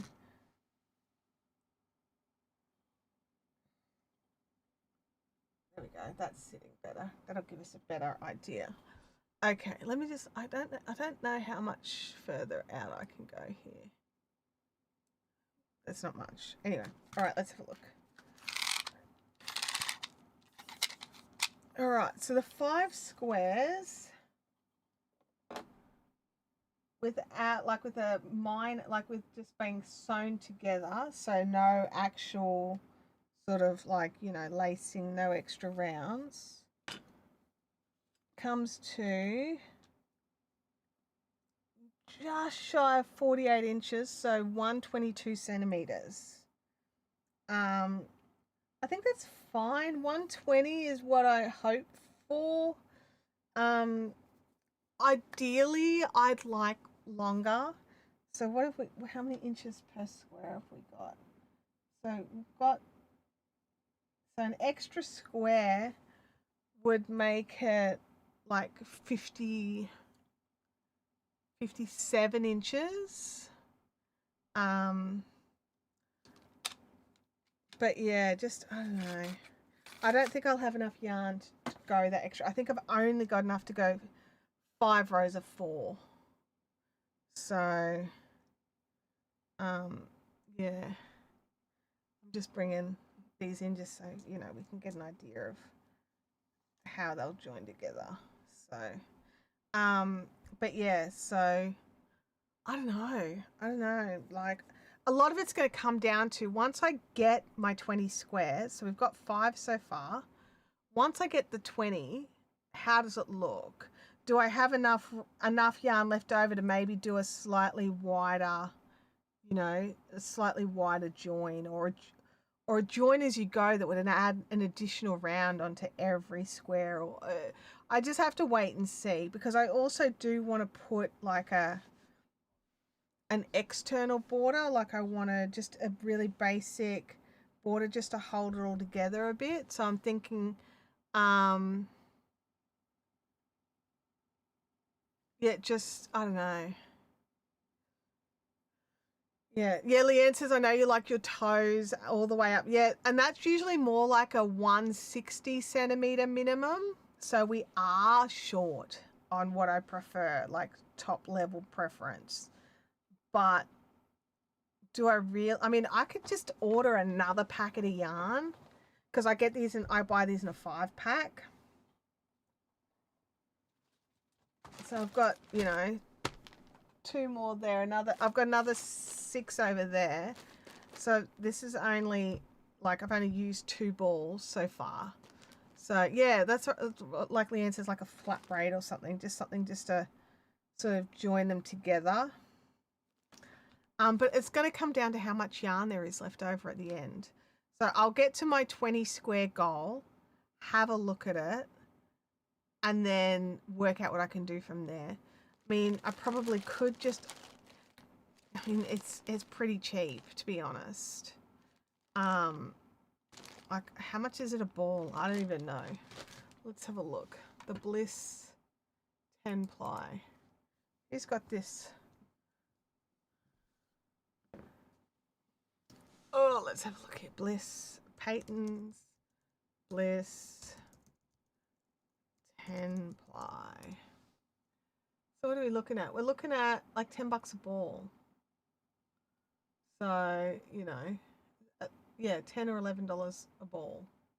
No, that's not it. That's different yarn. Hang on. There it is. Panda Bliss. Crafty Cottage has got it. Yeah, $9 a ball from them. So yeah, so, you know, it's not the cheapest, but it's also lovely. It's majority cotton. So I don't know. You may have enough yarn to do a wider border for the top of the bottom. Maybe I might just be able to add some length. That would be very cool. That would be very cool as well, and totally an option. I will use up every bit of yarn that I have to get this one done. So yeah, just to sort of just, you know, so I've got my own blanket. So it'll be lovely. It'll be lovely. I'm going to put this one aside for now. But it's been awesome hanging out, and it is time for us to go here. So I will catch you all either at Club Beanley on Sunday from 10 till 5. If you make it and you've never been before, just send me a DM on Instagram or Facebook or something like that so we can make sure someone keeps an eye out for you. We are upstairs, and I don't know if the reception staff know to tell people where to go. I don't know. I should check that. But yeah, let me know if you think you can make it. And otherwise, I'll see you back here. Same bat time, same bat station. Have an awesome week. Bye now.